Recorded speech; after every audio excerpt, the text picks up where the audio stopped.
various emotional states that we get caught in, one of which is shame. It's an interesting one.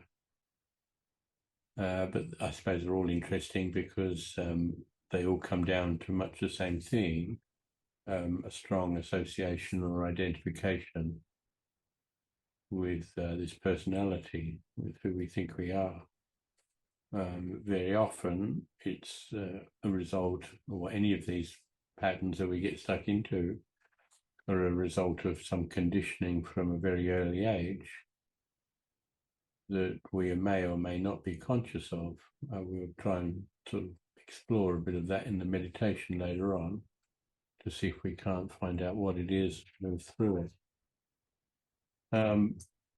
We did something similar before a while back, as I recall, on fear, and we went into the cave of our own insecurities and faced fear and brought the light into the fear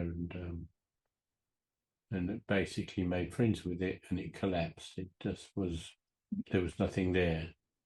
And very much it's the same with any other emotional trap that we get lost in: fear, shame, anxiety, whatever.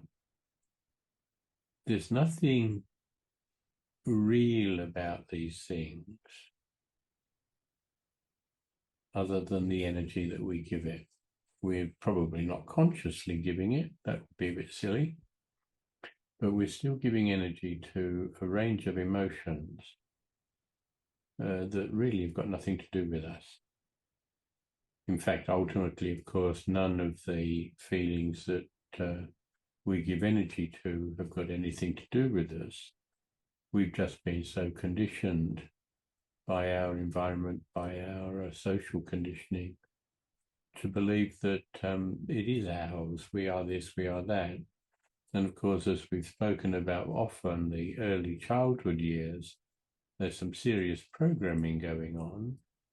And it takes a long time, and some people never do actually recognize that the degree that the programming they have experienced as a child is playing out in their lives now.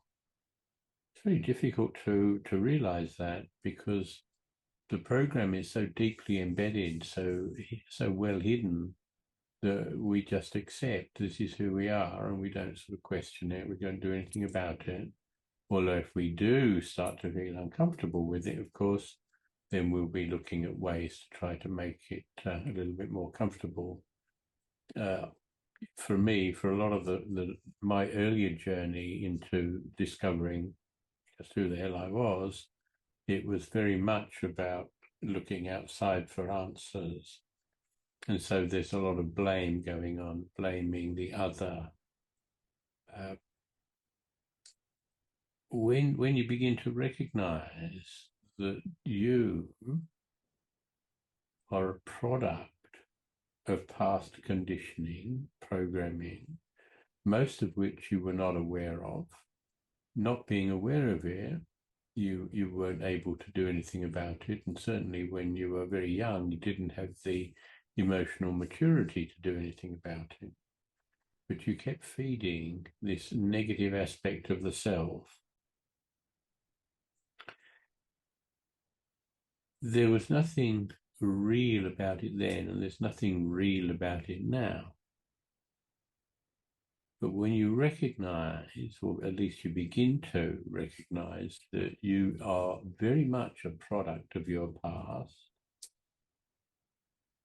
over which, as I say, you've had very little control, then you can't be responsible for any part that you have played in this journey of life.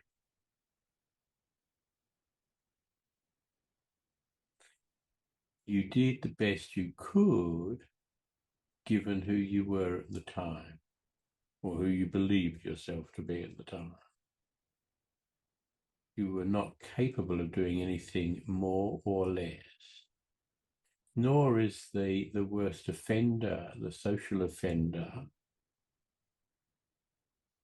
nor is the perpetrator or the victim. They don't have any choice. They're playing out a part. Just happens to be some of those parts are very antisocial. And of course, the way the society has of dealing with that is to make them disappear into a prison, into a whatever, because society has got no other way of understanding. Because society, obviously, is made up of people who, in their turn, have been conditioned by their early childhood, by their experiences. And so we can't ultimately blame anybody for whatever we think they have done, because they weren't capable of doing anything else, nor were we. So that's trying to get over any blame through understanding our journey. I mean, mine, I can look at mine and I can say exactly that's what's happened, you know. In my early childhood, I was so programmed that I didn't know it, of course. You don't know you're programmed, you just are.